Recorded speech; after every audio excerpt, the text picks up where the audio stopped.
oleh gue panggil nama aja ya. Panggil gue boleh, nama boleh, captain boleh. Apa. Dulu dengan celotehan lo itu stand up komedi, baik itu kesaksian di gereja, gue nggak suka sama lo sebenarnya. Karena lo tuh suka ngebully, iya ngebully personal pendeta, duit gereja lo bahas. Tapi belakangan segitu gue tahu, gue nonton video lo berapa tahun terakhir, bener juga nih orang stres satu nih gue pikir.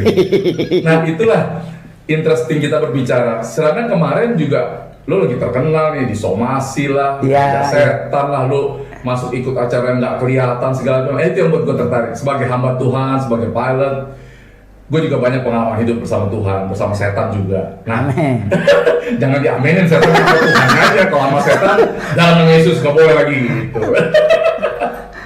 Gimana? Gue mau tanya pertama kali yang somasi orang-orang gila itu gara-gara apa sih? Jadi penyebutan kalimat orang gila sih nggak boleh lagi? Iya, nggak boleh. Jadi harus diganti dengan orang dengan gangguan jiwa. Nah, permasalahannya adalah tidak ada namanya pembelaan diri ya, Cap.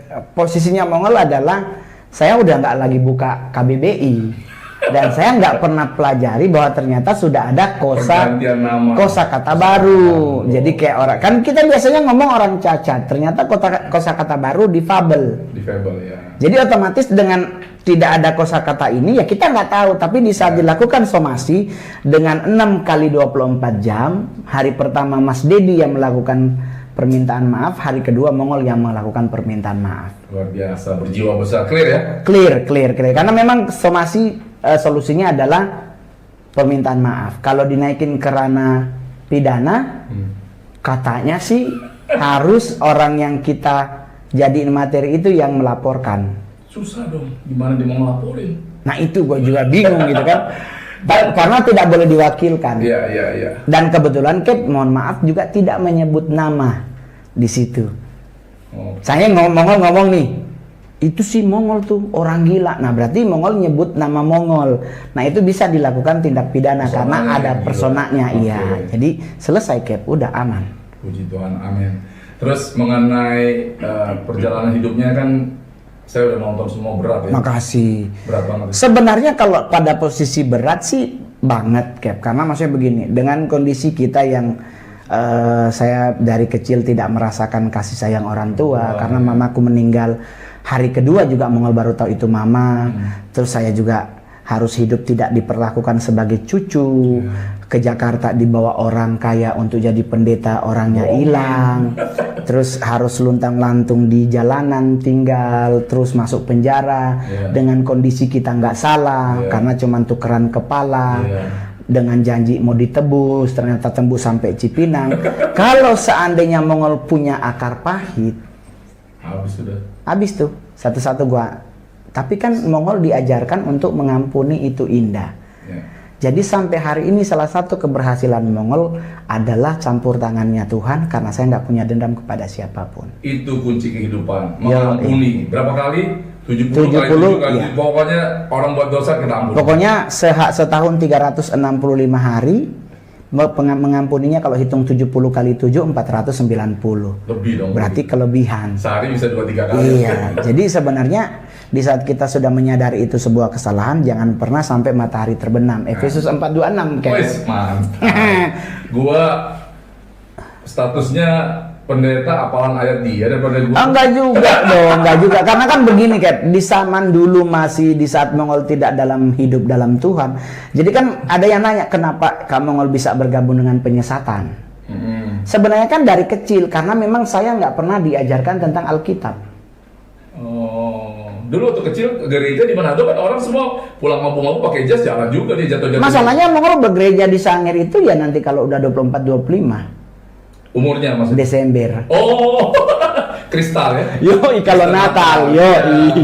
Oh itu sibuk baca ayat hafalan, gitu ya. Di depan baca sesuatu. Yoi coy. Jadi apalagi dengan kondisi tidak dididik oleh orang tua, kita otomatis kan kalau punya orang tua, kan orang tua akan bilang Bapak ini nggak pernah tahu. Nggak pernah. Ini nggak boleh, itu nggak bagus. Ini kan pasti ada yang dilarang, ada yang boleh, ada yang tidak.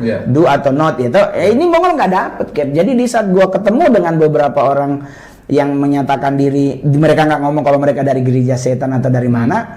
Dia cuma bilang join with us.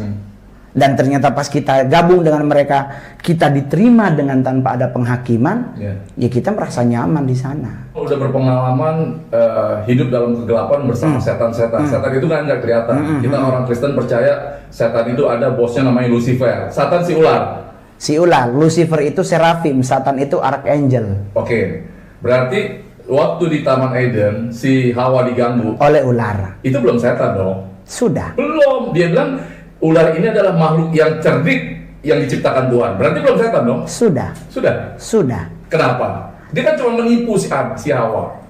Kan ingat, yang namanya sudah tidak lagi di takhta Allah berarti sudah tidak dalam Tuhan. Lucifer sudah, Satan sudah menjadi setan di saat kejadian 3. Ya. Oleh sebab itu yang Mongol bilang, di saat akhir zaman yang dicari Tuhan bukan Lucifer. Dia nyari pribadi yang sama di Wahyu 20 yang namanya si ular tua. Nah, cuman saya lebih sepakat dengan gereja memasukkan dengan satu kalimat yang luar biasa namanya musuh Allah. Itu udah paling bagus. Jadi kita nggak usah belajar siapa Belial, Beelzebub, Baal, Astaroth dan sebagainya, nggak usah dipelajari. Kita yang penting tahu dia adalah musuh. Tetapi di saat kita masuk ke ranah peperangan rohani, kita harus cari tahu siapa musuh kita. Yang kita perangi. Yoi, karena ikut dengan konsep Yesus mengusir setan di Gerasa. Dia tanya namamu siapa? Legion. Dia bilang legion. Hitungan satu legion itu taruhlah 5.000. 3.000 yang masuk ke babi, 2.000 melanglang buana di alam roh, di atmosfer udara. Karena hanya 3.000 tuh babi, berarti ada 2.000 di udara. 2.000 itu yang mengganggu kita sekarang ini. Itulah 3.000 yang buat haram. Itulah yang di kejadian di Efesus tentang peperangan kita. Bukan pemerintah, penguasa dan penghulu. Jadi levelnya roh, ada ya. Roh jahat di udara. Itu dia itu ya. Itu yang 2.000. Jadi sebenarnya kalau kita mau ribet tentang malaikat yang dibuang oleh Tuhan, kita stres, Cap. Karena perhitungannya sepertiga malaikat dibawa Tuhan oleh si Lucifer ini. Dibuang oleh Tuhan. Dibuang. Ya dong, dibawa Lucifer. Lucifer kan itu kloter 2. Ini kalau di gereja tidak mengenal kloter, tapi kalau dalam dunia satanik mengenal 2 kloter pembuangan. Kloter pertama itu Satan and the gang, kloter kedua itu Lucifer bersama Asmodeus, itu and the gang. Kenapa Lucifer? Karena dia jadi sombong, pingin seperti Allah. Di Yesaya 14 tentang dia pingin seperti Tuhan, karena dia adalah salah satu orang yang paling dekat dengan pemuji penyembah yang sangat indah. Karena dia serafim. Kalau Satan itu archangel, malaikat penghulu, bareng-bareng dengan Mikael, Gabriel, Lucifer itu bukan satu geng bertiga. Enggak, Satan yang segeng. Lucifer di serafim. Ordo pemuji. Nah, kalau kita pelajari, ordo pemuji itu semuanya dibuang oleh Tuhan, dibawa oleh Lucifer karena segeng. Muncullah Alkitab berkata di kitab Roma, aku mencari penyembah-penyembah yang benar, yang menyembah Bapa dalam roh dan kebenaran. Nah, kitalah ini yang jadi pengganti Lucifer, karena dengan penyembahan kita sampai ke tata Bapa bagaikan orang Pantekosta bilang kan, bagaikan dupa yang berbau harum. Itulah yang Mongol bilang, gereja itu jangan sampai kehilangan roh pujian penyembahan. Karena kalau hilang, Alkitab berkata Allah adalah Allah yang pencemburu. Sekali dia kedip meninggal. Kenapa saya tertarik bertanya ini soal Lucifer? Karena dulu waktu SMA saya belajar juga tentang Lucifer. Bukan Lucifer, saya berguru ke Banten. Suruh bakar, bawa sajen-sajen. Kemenyannya di itu terus dikunyah, terus dikasih angkin tulisan darah, saya pakai, dites di situ, sukses. Tapi begitu ada syarat dilanggar salah satu, di luar ada pukulin suara orang pecah-pecah ini. Berarti intinya penipu juga itu iblis. Lo kan bukannya udah dibilang bapak segala pendusta. Nah, itu yang saya tarik. Nah, ini ada kelanjutannya kan. Abis itu ada orang Kristen kan percaya akar kepahitan, keterikatan. Waktu saya bertobat baru bisa dilepasin. Nah, baru dia berteriak, siapa kamu? Saya Lucifer. Yang melepaskan saya lari semua.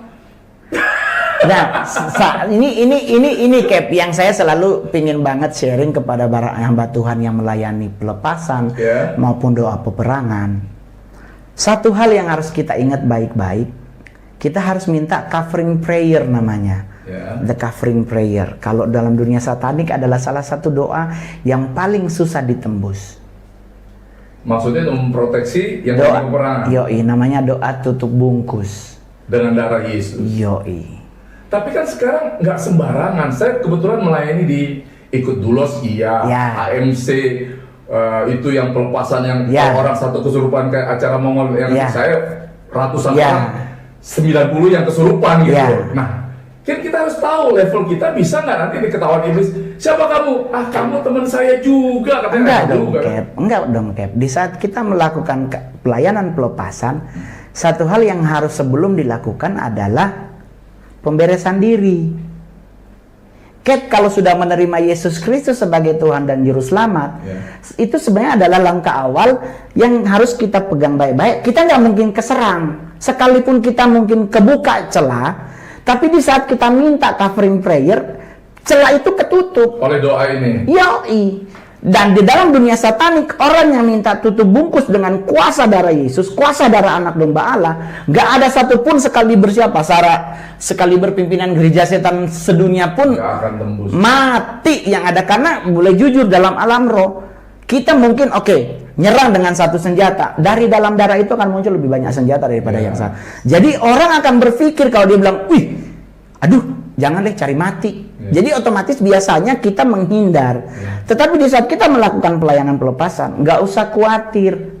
Nggak usah khawatir, termasuk Cap nih. Ini salah satu rahasia kuncinya, rahasia Mongol sampai hari ini tidak bisa diubek oleh gereja setan, oleh satanik adalah, saya berpedoman dari 1 Yohanes 5 ayat 18. Setiap orang yang lahir dari Allah tidak berbuat dosa, dan iblis tidak akan pernah bisa menjamah engkau.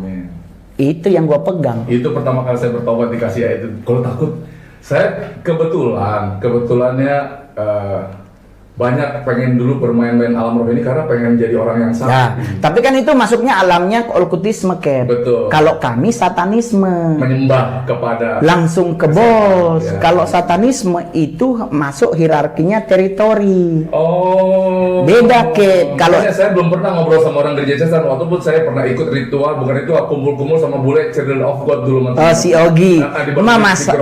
Mama saya elder Sulawesi Utara dari si Ogi. Jadi baru saya ngerti. Harus beda. Pak Tony Daud adalah seorang paranormal dukun. Dia mainnya di okultisme. Ada orang yang datang ke dia curhat. Iya, sebenarnya Mongol ya ini ke Cap. Saya nih pingin boleh dapat bini begini, saya begini. Nah, situlah yang akan memberi ruang ke atas. Nah, itu yang jawab mayoritas teritori. Nah, itu ada di YouTube Mongol penjelasannya. Teritori itu pasti minta tumbal. Entah anak kita, entah minta sapi, 2, 3 gelondongan apa. Tetapi sebenarnya dalam hal perdukunan, dukun itu bisa langsung ke siapa yang dia mau cari. Dari 72 malaikat utama yang jatuh dibawa bareng-bareng dengan Satan dan Lucifer, sama ini mau minta kaya. Bisa dukunnya langsung ke Baal. Sebagai Lord of Wealth. Nah, cuman kan yang kita harus ingat baik-baik adalah kalau kita bersekutu dengan pihak yang di sebelah, apalagi kita nembus ke Baal, Baal nggak minta tumbal, tapi Baal minta jiwa. Oke, gue kasih lu kaya, tapi jiwa lu buat gue. Di saat akhir zaman, Yesus tidak bisa membela orang yang sudah menyerahkan jiwanya kepada mereka yang kepada kegelapan. Tapi kalau lu masih main di okultisme, ya kan, pingin kaya keblorong, pingin punya batu ini, pingin nyerorok kidul. Pingin ini kelanjar, Dewi Laut Utara, Laut Selatan, pingin ini gini-gini, itu cetek, Cap. Tapi sekarang bedanya roh-roh yang keterikatan di dalam diri setiap kita yang percaya, perbedaannya sama, kan ada orang bisa dirasuki, kerasukan, ada bisa dirasuki, ada keterikatan. Enggak juga, Cap. Sebenarnya kalau di saat kita dirasuki, itu kondisi kitanya berarti nggak lagi labil. Kalau keterikatan? Kalau keterikatan kan berarti lu yang memberi peluang lu diikat. Harusnya kan enggak. Nah, ini yang ngomong di konsepnya, di podcastnya Deddy Sumargo, bahwa kita itu harus ingat satu hal, Cap. Hidup ini kalau bicara dosa ranahnya pribadi, Cap. Tapi kalau bicara salah itu ranahnya umum. Itulah yang Mongol pegang sampai hari ini. Kenapa Mongol bertahan di dunia selebriti, tidak pernah mencar agamaku, tetap ku percaya Yesus Kristus juru selamat dan rajaku.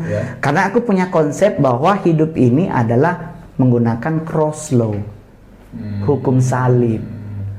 Dosa ke atas, salah ke samping. Kasihilah Tuhan Allahmu, kasihilah sesamamu. Selesai. Jadi di saat kita melakukan sebuah dosa, ke atas solusinya. Jadi gereja setan itu sampai hari ini masih ada? Masih ada. Tapi posisi underground. Oh, nggak boleh ya? Kenapa GBI-nya Pak Niko, Rayon 1C adalah gereja GBI yang pujian penyembahannya lebih concern dibandingkan gereja yang lain. Peperangan rohani sangat tinggi. Karena di saat kita melakukan firman Tuhan, kita khotbah firman, kalau atmosfer udaranya nggak kita kontrol, jemaatnya nggak dengar apa yang disampaikan, iman tidak bertumbuh, kita Proma bilang tidak bisa mengalahkan dunia. Jadi GBI Senayan City melakukan pujian penyembahannya kenceng, bahkan pujiannya dengan penyembahan lebih banyak. Kenapa? Karena dia ngebuka atmosfer. Tapi itu di semua GBI, kebetulan saya 20 tahun melayani di sini. Ya. Tuhan itu harus kita senangkan dulu sebelum dia memberkati kita. Betul. Buka alam roh dulu, hadirat Tuhan turun, pengurapan turun, terbukalah semua alam roh. Betul. Di saat pujian penyembahan naik, semua penyesatan di dunia pasti sepakat. Minggir. Coba cek kalau nggak percaya. Semua penyesatan dengan ada 72 penyesatan yang mengatasnamakan Satan, di saat ada pujian penyembahan naik, Tuhan itu ngirim malaikat berbentuk rose, namanya roses angel. Itu bukan malaikat bunga mawar, enggak. Malaikat itu berbentuk seperti bunga mawar yang berkelopak, itu ngejagain. Keren. Nah kalau itu nyampe, mau Lucifer, Abaddon, siapapun mau gabung jadi satu, Metatron atau siapapun jadi satu, kelar hidup mereka. Nggak bisa ya? Nggak bisa. Kenapa? Karena Mazmur 103 ngejaminin. Ya kan, di saat engkau menyenangkan Tuhan dengan baik, kesembuhan jadi milikmu, diselamatkan dari lubang kuburmu. Jadi itu yang mau lakuin, Cap. Kenapa saya paling marah banget kalau ada pujian penyembahan orang masih masang status. Saya apa tuh? IG story. Lagi WA-nya nih. Lagi di Senayan City di gereja, gitu ya. Padahal lagi menyenangkan hati Tuhan. Giliran sakit nyalahin Tuhan. Bagaimana orang dulu nggak menyenangin hatinya? Lah sedangkan kita, ini contoh nih, anaknya Cap. Ya kan, Saman Mongol dulu orang tua. Kalau kita pingin beli buku Wiro Sableng, apa yang kita lakuin? Nyabut uban. Ya kan? Cabut uban orang tua. Dicabutin nih dengan cara naikin hatinya. Dulu pasti mami cantik deh. Iya, lu kasihan nganape mami. Oh, nganape papa dusu-dusu pa mami.